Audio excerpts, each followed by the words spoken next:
Hello friends, जय हिंद। चलिए आज जानते हैं रेलवे एएलपी के सीबीटी 2 में टेट का क्वेश्चन अगले बार किस तरह से पूछा गया, उसको हम लोग देखते हैं एक बार। चलिए क्वेश्चन की ओर देखते हैं। क्वेश्चन नंबर 1 है, वर्नियर बेवल प्रोट्रैक्टर को क्या मापा जाता है? वर्नियर बेवल प्रोट्रैक्टर से क्या मापा जाता है? इसको कोण मापा जाता है, यानी वर्नियर बेवल प्रोट्रैक्टर से कोण मापा जाता है। अगला क्वेश्चन है, निम्न में से कौन सा लेपिंग अपघर्षक उच्च गुणवत्ता वाला फिनिश प्राप्त करने के लिए उपयोग किया जाता है? Aluminium oxide. एल्युमिनियम ऑक्साइड जो है लेपिंग अपघर्षक उच्च गुणवत्ता वाला फिनिश, इससे फिनिश प्राप्त कर सकते हैं। अगला क्वेश्चन है, निम्नलिखित में से कौन सा वेल्डिंग प्रक्रिया पारंपरिक प्रकार नहीं है? Thermite welding. अगला क्वेश्चन है, पतली शीट में खींचने के लिए किस धातु के गुण को कहा जाता है? लचीलापन। लचीलापन जो है पतली शीट को खींचने के लिए धातु का गुण कहा जाता है। अगला क्वेश्चन है, 50 mm और 150 mm के बीच आकार वाले पाइपों को पकड़ने के लिए निम्नलिखित में से किसका उपयोग किया जाता है? Chain pipe wrench. इस सिंपल याद रखिएगा, जहाँ आएगा 50 से 150 वाला इस तरह कुछ आएगा mm में, चेन पाइप रिंच मार दीजिएगा आंसर डायरेक्ट। चलिए अगला क्वेश्चन है, टेब वाशरों का उपयोग किया जाता है। टेब वाशरों का उपयोग किया जाता है नटों को लॉक करने के लिए। कोई भी नट को लॉक करने के लिए वाशर का उपयोग करते हैं। अगला क्वेश्चन है, जब किसी छोटे छेद का आकार सबसे बड़ा शाफ्ट के आकार से बड़ा होता है तो उसे क्या कहा जाता है? Trillions feet. यानी कोई भी छोटे आकार के कोई भी जॉब है उसको बड़ा शाफ्ट के आकार को उसे कहते हैं ट्रिलियंस फीट। अगला क्वेश्चन है, इस फिगर इसका जो नाम है वो है went foundation belt. Went foundation belt. अगला क्वेश्चन, शीट को 2 टुकड़े या अधिक में कतरना क्या कहलाता है? पार्टिंग। यानी कोई भी मेटल है शीट है उसको 2 टुकड़ों यानी कई टुकड़ों में काटना का उसको कहते हैं पार्टिंग, पार्ट बाय पार्ट करना। क्वेश्चन है, रेती बनाने के लिए किस सामग्री का उपयोग किया जाता है? नहीं, ये जो रेती है उसको बनाने के लिए किसका उपयोग करते हैं? उच्च कार्बन युक्त इस्पात। रेती बनाने के लिए उच्च कार्बन युक्त इस्पात। अगला है, कोनों को मापने के लिए निम्न में से किस उपकरण का उपयोग नहीं किया जाता? Optical flats. ऑप्टिकल फ्लैट्स को कौन नहीं माप सकते? प्रोट्रैक्टर हेड से मापते हैं, कैलरीमीटर से मापते हैं, बेवल प्रोट्रैक्टर से मापते हैं, इससे नहीं मापते। अगला क्वेश्चन है, निम्नलिखित में से किस वेल्डिंग प्रक्रिया में कार्बन डाइऑक्साइड का उपयोग किया जाता है? गैम मेटल आर्क वेल्डिंग में। गैम मेटल आर्क वेल्डिंग में कार्बन डाइऑक्साइड का उपयोग किया जाता है। अगला क्वेश्चन है, निम्नलिखित में से कौन सा सामान्य थ्रेड फास्टनर का प्रकार नहीं है? बोल्ट तो है, स्क्रू है, नट, नेल नहीं है।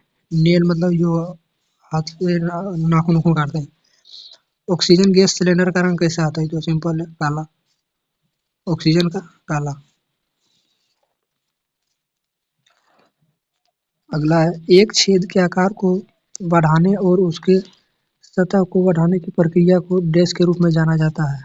छिदाई के रूप में। अगला है, निम्नलिखित में से कौन सा वेल्ड सामग्री अम्लीय और गीली स्थिति का सामना कर सकती है? बलाटा। अगला है, स्लिप गेज के अनुप्रस्थ काट का आकार क्या होता है? इसका 32 mm इंटू 9 mm। अगला है, चिन्ह यानी मार्किंग। मार्किंग के लिए सरफेस प्लेट का उपयोग कहाँ क्यों किया जाता है? क्यों किया जाता है इसका? क्योंकि यह डेटम सतह आधार प्रदान करती है। डेटम सतह आधार प्रदान करती है। डॉट पंच किसका बना होता है? डॉट पंच हाई कार्बन स्टील का। डॉट पंच हाई कार्बन स्टील का। अगला है, सख्त करने की एक प्रक्रिया है जिसमें वह बाहरी परत को कार्बन की बढ़ती मात्रा से कठोर बनाया जाता है, उसे कार्बोराइजिंग कहते हैं। तो क्या कहते हैं? कार्बोराइजिंग। अगला क्वेश्चन है, गो और नो गो गेज का उपयोग करने का मुख्य उद्देश्य डैश के रूप में उपयोग करना है, वो लिमिट गेज। गो और नो गो, नो गो और गो, इसको लिमिट गेज में। ड्रिल चक को डैश के माध्यम से ड्रिलिंग मशीन स्पिंडल पर लगाया जाता है, अर्बर। Drill chuck, harbour. अगला है,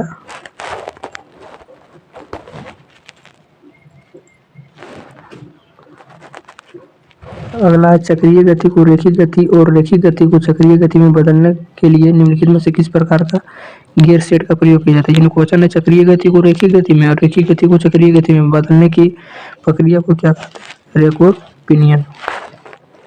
अगला है सेंटर पंच बनाने निम्नलिखित में से किस सामग्री का उपयोग किया जाता है? उच्च कार्बन युक्त इस्पात। सेंटर पंच बनाने के लिए उच्च कार्बन युक्त इस्पात का प्रयोग करते हैं।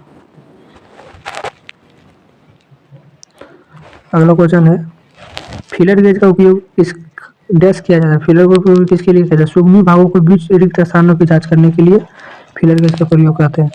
अगला क्वेश्चन यदि आप स्विच बोर्ड में छेद करना चाहते हैं तो आप डैश का उपयोग करेंगे? हाथ ड्रिल मशीन का। स्विच बोर्ड को करेंगे तो हाथ से करेंगे, अगर आप बेंच ड्रिल से करते हैं तो गलत हो सकता है, हाथ से करेंगे तो अपने हिसाब से। अगला क्वेश्चन पेंच जैक में किस प्रकार के धागे का उपयोग किया जाता है? स्क्वायर।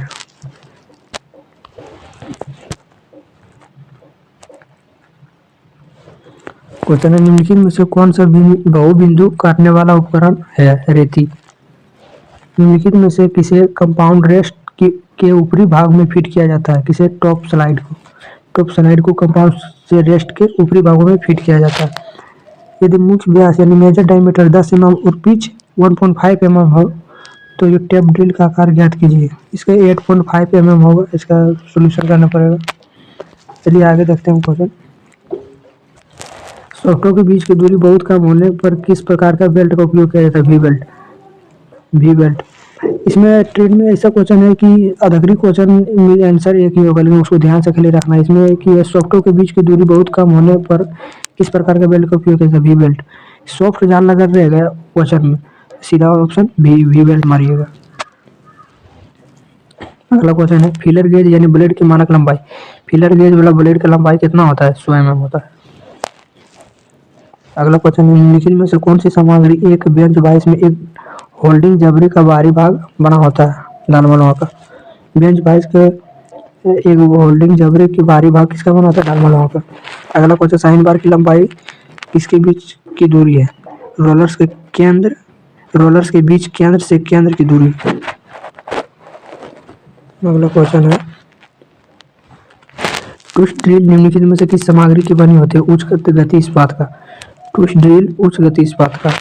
निम्नलिखित में से किसका उपयोग शक्ति संचारित करने के लिए दो शाफ्ट के एक साथ जोड़ने नहीं किया जाता? वो है बॉल बीयरिंग। क्वेश्चन है स्लिप गेज को मापने वाला अग्रभाग द्वारा समाप्त हो जाता है, वो है लैपिंग।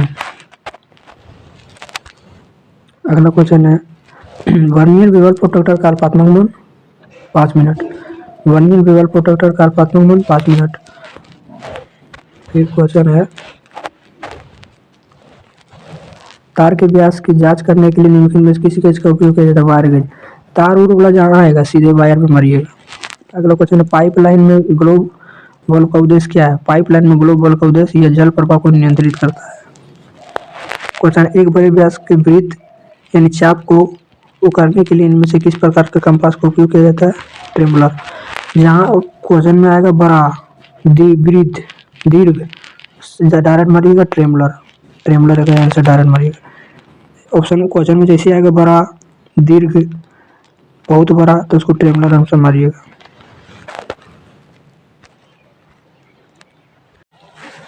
क्वेश्चन है अगला है नट के आयाम के संदर्भ में व्यक्त किया गया है, वह बोल्ट का नाममात्र व्यास। अगला क्वेश्चन है पाइप के एक सिरे का अवरुद्ध करने के लिए निम्नलिखित में से कौन सा फिटिंग आइटम का उपयोग किया जाता है? प्लग का। क्वेश्चन है निम्नलिखित में से किस ताप पर डाले जाने पर स्नैग बनेगा? 4 पॉइंट। क्वेश्चन है धातु की खरोंच टूट फूट घर्षण एवं वैधता को सहन करने की क्षमता को क्या कहते हैं? कठोरता।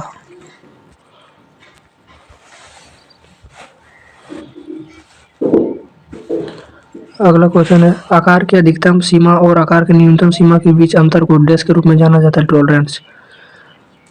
अधिकतम और न्यूनतम को टॉलरेंस। प्लेन रिंग वाले गेज का उपयोग डैश की जांच करने के लिए किया जाता है? वर्कपीस की व्यास के लिए। निम्नलिखित में से कौन सा एक गेज का उपयोग छेद के आकार को जांचने के लिए? अगला क्वेश्चन है